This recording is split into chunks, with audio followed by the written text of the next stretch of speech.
अस्सलाम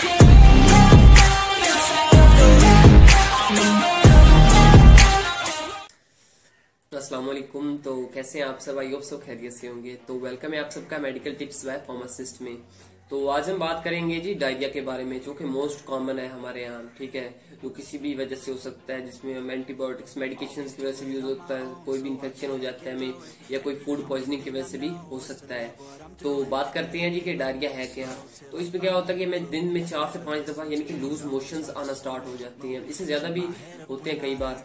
तो उससे क्या होता है कि हमें डिहाइड्रेशन हो जाती है, यानी कि जो हमारे पखाना है वो हमें दिन में बहुत ज्यादा आता है, लूज मोशन हो जाते हैं। तो इसके बात करते हैं इसकी टाइप्स पे। तो इसमें 2 टाइप्स, एक अक्यूट होती है और एक क्रॉनिक होती है। जो अक्यूट होती है वो नॉर्मली 3 से 4 दिनों में खत्म हो जाती है, लेकिन जो क्रॉनिक है वो यानी कि 1 माह तक यानी कि रहती है, उससे भी अबव चली जाती है, ठीक है। तो जो अक्यूट है उसमें वाटरी भी यानी कि वाटरी डायरिया भी हो जाता है, जिसमें यानी कि डिहाइड्रेशन हो जाती है। उसके बाद डाइसेंट्री हो जाती है, एक बैक्टीरिया शिजिला, जिसकी वजह से यानी कि डाइसेंट्री होती है। इसमें क्या होता है, जो हमारे लूज मोशन होते हैं उनमें खून आना स्टार्ट हो जाता है। तो बात करते हैं जी इसके काजेज पे। तो जो इसके मेन काज है उनमें आ जाता है जी बैक्टीरिया भी आ जाता है, उसके बाद वायरसेस आ जाते हैं या पैरासाइट्स आ जाते हैं, उसके बाद कोई भी फूड आ जाती है, ठीक है, एक फूड पॉइजनिंग। उसके बाद मिल्क यानी कि दूध की वजह से भी डायरिया कॉज हो जाता है। तो सबसे पहले बात करते हैं इन्फेक्शंस कौन कौन से हैं। तो इन्फेक्शंस में कोई भी बैक्टीरिया आ जाता है, जिसमें यानी कि विब्रियो पुलेरा बैक्टीरिया आ जाता है, उसके बाद शिजिला आ जाता है जिसकी वजह से डायसेंट्री होती है।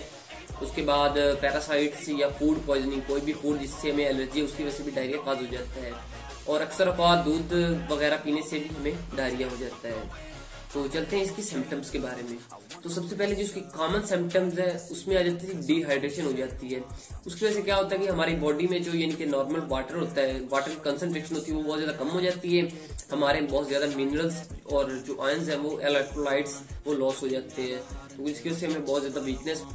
तो बात करते हैं जी डायरिया के सिम्टम्स के बारे में जो कॉमन है। उसमें सबसे पहले आ जाता है ड्राइनेस ऑफ स्किन, यानी कि हमारी स्किन खुश्क हो जाती है। उसकी वजह क्या है कि डिहाइड्रेशन बहुत ज्यादा हो जाती है, जिसकी वजह से क्या होता है हमारी बॉडी में वाटर कंटेंट बहुत ज्यादा कम हो जाता है। उसके बाद बहुत सारे इलेक्ट्रोलाइट्स और मिनरल्स जो है वो बॉडी से निकल जाते हैं, ठीक है। तो सबसे पहले यानी कि उसमें फीवर भी हो जाता है, बुखार बहुत ज्यादा हो जाता है। उसके बाद हमारे डायरिया में ब्लड भी आता है कई बार, जिसे हम डाइसेंट्री कहते हैं। और स्टूल्स दिन में कई बार हमें आते हैं, पखाना बहुत ज्यादा आता है। तो बात करते हैं इसकी मेडिकेशंस के बारे में। तो सबसे पहले हम ORS सोल्यूशन जिसमें यूज करें, जिससे क्या होता है जी कि वाटर कंटेंट हमारे जिस्म का यानी कि नॉर्मल होता है, ठीक है।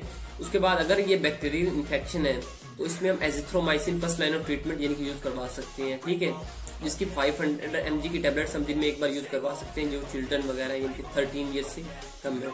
उसके बाद अगर आपको डाइसेंट्री यानी कि ब्लड भी आता है डायरिया में, तो हम 1000 mg की एजिथ्रोमाइसिन की टेबलेट यूज करवा सकते हैं, ठीक है। अगर कोई पैरासाइटिक इन्फेक्शन है तो उसमें हम मेट्रोनिडाजोल की टेबलेट्स यूज करवा सकते हैं, जो 250 mg की ट्वाइस अ डे टेबलेट्स हम रिकमेंड करते हैं, ठीक है।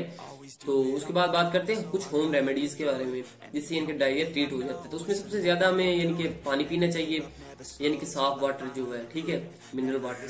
उसके बाद आ जाता है जी पोटाशियम रिच फूड्स जो है, जैसे बनाना हो गया वो हमें खाना चाहिए, और राइस हो गया, अपोलोसोस या कोई टोस्ट वगैरह हो गया, हमें वो लेनी चाहिए, ठीक है, जिससे हमारी बॉडी में यानी कि फाइबर्स बढ़ जाते हैं। उनकी वजह से क्या होता है कि हमारे स्टूल की मूवमेंट जो है वो कम हो जाती है, जिसकी वजह से हमें पकाना कम होता है, ठीक है। उसके बाद बात करते हैं जी इसके टेस्ट के बारे में। तो अगर आपको डायरिया है तो सबसे पहले आप जाके स्टूल टेस्ट करवाएं, जिससे यानी कि ये पता चलेगा कि आपको वाकई में डायरिया है या नहीं। उसके बाद आप ब्लड टेस्ट करवाएं, या ये जो डायरिया ये किसी इन्फेक्शन की वजह से हुआ है या कोई इसकी और रीजन है।